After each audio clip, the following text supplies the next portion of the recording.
So we're going to talk about a few minor diet tweaks you can make that'll make a major difference. But before we get into that, if you're one of the 15 or so people that saw my last video, we're going to go ahead and ignore that and pretend it didn't exist. Because as it stands right now, if you go check on my channel, it didn't exist. And the only people that would know about it are the people that either saw it or are listening to me reference it right now.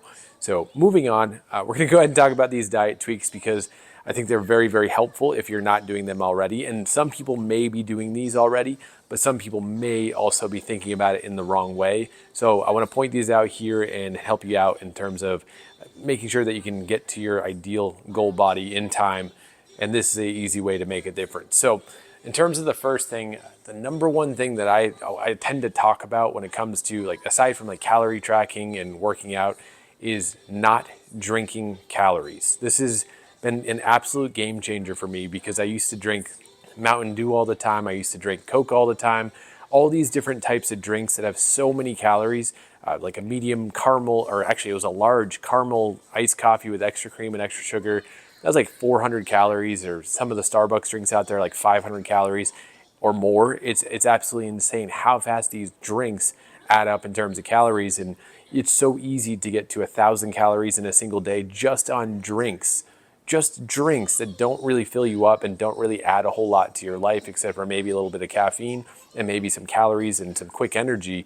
But in terms of like the rest of the nutrients that you need in your body and protein and all that other stuff, it doesn't have any of that. So the fastest way you can make a big difference without really thinking about it too much is just not drinking anything with calories. So instead, have black coffee, green tea, herbal tea, seltzer, like sparkling water, whatever you want to call it. Different other drinks are like diet sodas. I know a lot of people are up in arms about diet soda, but it's a really easy way to get a flavor without the calories. And then there's a few other drinks you can use, like the flavorings and stuff like that. Some of those have like 5 calories, but it's so negligible. And then that just really makes such a big difference without doing too much work. You don't have to think so much. It's like, does this have calories? Probably not going to drink it. Does it not have calories? Okay, well, I'm going to go ahead and drink it without thinking about it. And if you want to have drinks that have calories, there's nothing wrong with that. They just have to be accounted for, whether it's 2, 3, 4, 500 calories for that so-called drink. And this isn't even talking about alcohol, which is a whole different thing, where 1 or 2 drinks is like 1 or 2 or 400 calories, depending upon what you have, or maybe even more. So just really be cognizant of what you're drinking, and it can make a big difference. Now, the next thing to really do, to really focus on, is being intentional with snacks. Because if you're intentional with them, it's not so bad to have a snack. Because generally speaking, the fitness advice is to not snack, like just have meals. But that's not how really, like, that's not what people like to do. So instead of just being a very strict person, I've already said don't have anything with calories for drinks. You can have snacks in moderation and being intentional with them. So Mabel's come here to join me. Can you sit? Good girl.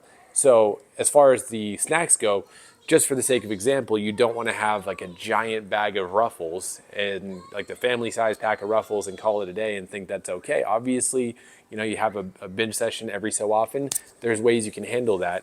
And instead, it's a good idea to practice a little bit of restraint, but also enjoying the snacks you like. Instead of having that family pack or family bag, you have one of those little bags, or measure out a serving on a food scale. And you can still enjoy it and still be good. But the biggest way to do this is to integrate it with your food. So not just have it by itself, because that kind of sparks hunger more than it satiates you. So if you have the chips, have it with a sandwich or with something else. But then it kind of takes it away from being a snack, and then it turns more into a part of a meal, which then again, it kind of defeats the thing. But if you're going to have a snack, track it, manage it, measure it, make sure you know what you're doing in terms of that. Don't eat mindlessly, and you can still enjoy those things and fit it into your diet. Now, the third thing is trying to get as much protein and fiber as possible. And this wouldn't be a fitness video without me talking about protein. And with protein, I just think of trying to make sure you have enough in across the day. Like, so typically it's a good idea to have at least 30 grams per meal. And then of course, like one of those meals ends up being more protein based and you have more than that. But if you have that baseline, like pretty much anything you eat has at least 30 grams across it, whether it's like through Greek yogurt or chicken or beef or steak or eggs or egg whites, cheese, all these things add up. So for example, my breakfast sandwich is 3 eggs, which is about 18 grams of protein, 2 slices of cheese, which is 10, and then the bread has about 6. So we're talking 18, 28, 34. Boom, fits it perfectly. My chicken dinner that I have, which is either chicken tenderloins and sweet potato or carrots, those are really easy to get a ton of protein with low calorie.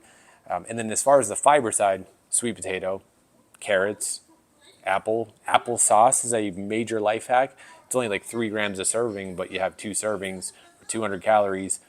It actually sounds like a lot now that I think about it, depending upon how many calories you have per day. But that fiber contributes to the whole day. Vegetables, of course, all these other things. Like if you have protein and fiber in your meals in some capacity, it will make you feel fuller longer, which helps you stick to your diet better. And speaking of sticking to your diet, another thing that really helps is getting more sleep.